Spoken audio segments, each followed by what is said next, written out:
An international speaking advocate for good governance, Patrick Lumumba, has charged Nigerian politicians to advance the public interest and good for better Nigerian stabilization of the West African sub-region and the pride of the African continent.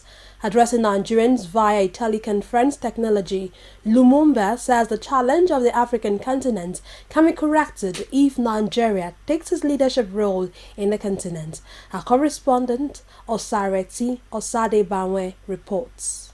This is an assemblage of a coalition of civil society in Nigeria, leading Nigerians to seek alternatives to the present way of doing things. They are concerned for better leadership that can alter the present balance and provide the nation qualitative leadership for political direction and better Nigeria. Speaking via Skype, the professor of law and anti-corruption czar says the Nigerian political class needs to purge itself of its internal crisis and lead the nation to provide the African continent the desired leadership and stabilization, maintaining that Nigerians' human resource has proved over time the capacity of the nation to make the continent proud in all spheres of human endeavor. This is the time for the Nigerian local leader to liberate themselves from short-termism. This is the time for the Nigerian leader to recognize that politics must be sanitary.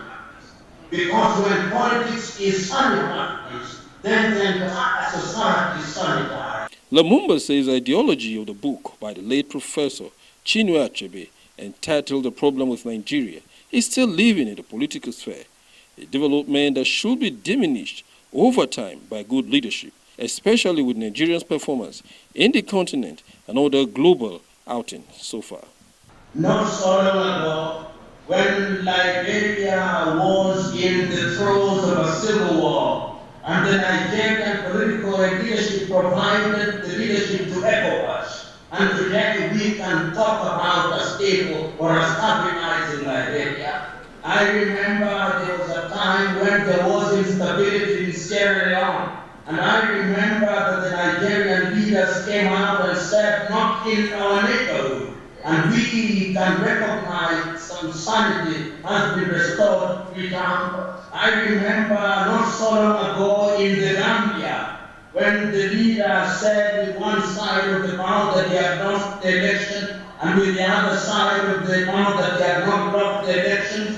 When the Nigerians came out, he ran away and is now sitting ensconced in Equatorial Guinea, and we can talk of normalcy. Another guest lecturer and CEO of Budget, in his presentation, enumerates the demographic challenges confronting the nation due to bad governance structure, which calls for better leadership. Value chain, the entire pipeline that could give us resources or give us more taxes. We didn't build an hydrocarbon industry. We couldn't refine our own oil. We couldn't build a plastic industry. We couldn't even take the bitumen that we have in Ondo and build great infrastructure with that. So the question for me is that we have enough resources, but the know-how, the political leadership to organize them, we have not found that. Co-convener of the coalition of civil society organization seeking for a better alternative come 2019 and the future of the nation, says Nigeria needs a positive disruption that will lead Nigerians to think out of the box of the best way to lead the nation aright and provide for national cohesion and good governance. Change is not good enough. A transformation is not good enough. It's a disruption that is positive, that quantum leaps us out of a mode of thinking that accepts average as excellent. We're saying we can compete with the rest of the world. Our men, our women, our young can be as great as the rest of the world. Osareti Osadebanwe, Core TV News, Abuja.